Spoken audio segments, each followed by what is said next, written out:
হিংস্র শিয়ালের কামড়ে জখম 11।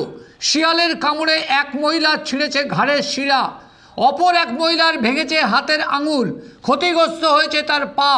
তাদের মধ্যে দুজনের অবস্থা গুরুতর হওয়ায় একজনকে বারাসাত, অপর একজনকে কলকাতার আইডি হাসপাতালে স্থানান্তরিত করেন চিকিৎসক। বুধবার ভোর থেকে সকাল পর্যন্ত হিংস্র শিয়ালের কামড়ের জখমের ঘটনা ঘটেছে দেগঙ্গার বেড়াচাপার মুদিপাড়া, মল্লিকপাড়া, মোল্লাপাড়া ও নন্দীপাড়া এলাকায়। জখমদের উদ্ধার করে নিয়ে যাওয়া হয় স্থানীয় বিশ্বনাথপুর গ্রামীণ হাসপাতালে। গোটা গ্রাম জুড়ে ছড়িয়েছে শিয়ালের কামড়ানোর আতঙ্ক। এরপর দল বেঁধে লাঠি হাতে নামে এলাকার মানুষ। একটি পূর্ণবয়স্ক শিয়ালকে পিটিয়ে মেরে গাছে ঝুলিয়ে দেয় গ্রামবাসী। সন্ধ্যা নামতেই লাঠি হাতে রাস্তায় পাহারায় নেমেছে গ্রামবাসী।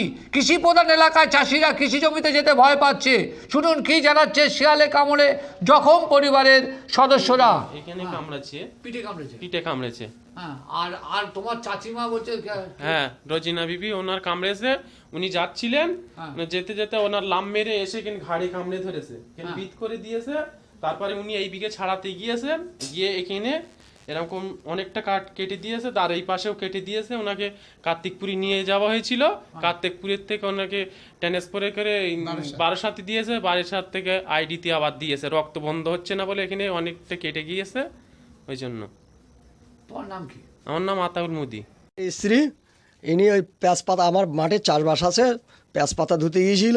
পেঁচপাতা ধুয়ে বাড়ি ফিরছিল, একজনের বাড়ির উপরে পিছনে শ্যাল এসে পিঠে কামড়ে নেয় ফার্স্টে, তারপর পড়ে যায়, তারপর দাপনায় কামড়ে নিয়েছে। কার্তিকপুরে নিয়ে গিয়েছিলাম, ট্রিটমেন্ট করে বাড়ি নিয়ে এসেছি। আর কতজন এরকম কামড়েছে? এরকম মোট 11 জনের কামড়েছে। তার মধ্যে কজন হসপিটালে ভর্তি? 2 জন হসপিটালে ভর্তি আছে, আর বাকিগুলো কার্তিকপুর থেকে ট্রিটমেন্ট নিয়ে ফিরে এসছে। দুজনের অবস্থা নাকি আশঙ্কাজনক? হ্যাঁ, 2 জন আশঙ্কাজনক অবস্থায় আছে। আপনার নাম কি? আমার নাম শহীদুল মল্লিক। সরকারের কাছে আবেদন এটাই যে আমাদের এই গ্রামবাসী শিয়ালে কামড়েছে 11 জনের মতো, তাদের যেন সুস্থভাবে ফিরে আসতে পারে বা ও ভ্যাকসিন পায়, তার জন্য দাবি করছি আমরা গ্রামবাসী মিলে। ভ্যাকসিনটা কেন কেনার কি ক্ষমতা নেই?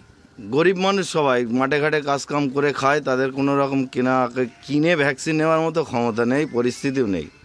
যাতে সরকার যদি আমাদের একটু সহায় হয় বা দেখে, তার জন্য আবেদন করছি সরকারের কাছে। অবস্থা কি হয়েছে? খোদেজা খাতুনের অবস্থা খুবই খারাপ, হাত পা ও প্রত্যেকটা জায়গায় ওর ক্ষত হয়েছে এবং উনি খুব মানে খারাপ অবস্থায় আছে হসপিটালে।